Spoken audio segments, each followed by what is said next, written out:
I found out I was pregnant at the same time as my mafia husband's childhood sweetheart Rosa. To protect her baby from being aborted by her parents, my husband claimed her baby as his own. As for mine, he coxed me, saying he will claim only after her baby was born. I confronted him, demanding to know why he would do this to me. His response was cold and unwavering. Claiming her baby as mine was the only way to protect them both. I won't let anything happen to her or the child.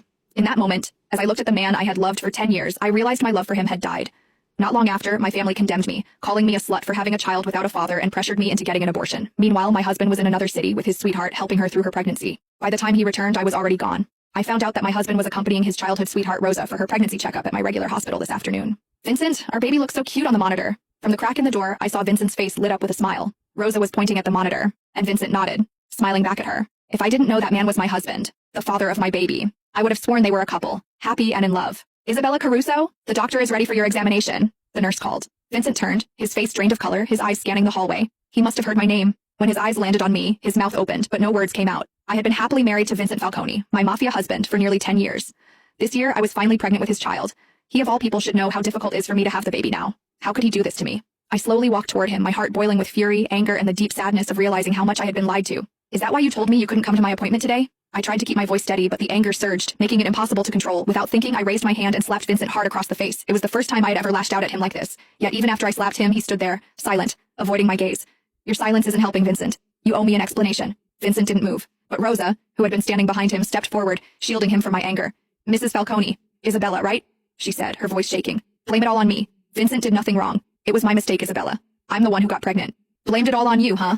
I scoffed, the bitterness in my voice clear.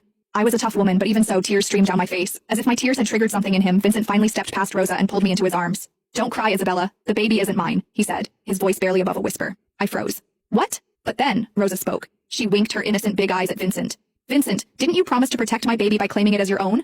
Why are you telling her now? Protect her baby? What the hell was going on?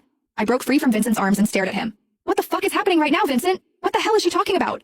Vincent! Rosa called him too, clearly trying to stop him from saying anything more. But Vincent didn't hesitate. Isabella's my wife. She deserves to know. All right. Rosa's tear-filled eyes locked onto mine. If you really need to know, Isabella, Vincent decided to claim my baby as his, so he might not be able to claim yours. Vincent's face drained of color, but he stayed silent, offering no correction. But don't worry, Rosa continued, her tone suddenly sweet as she reached for my hand, her fingers hovering just above mine. Vincent said that even he can't claim your baby now. He'll adopt once you've given birth. Our baby will belong to the Falcone name, she added, her voice dripping with faux sincerity. I swear I saw a brief smirk twist her lips, but it was gone before I could be sure. I turned to Vincent, still silent, his head bowed as if he couldn't bear to look at me. Is this true, Vincent? My voice wavered as I forced the question out. You're going to give up on our baby to save hers? I'm sorry, Isabella, he whispered, his voice hoarse, barely audible. Tears welled up again. Is her baby so important to you that you'd abandon ours? Vincent hesitated,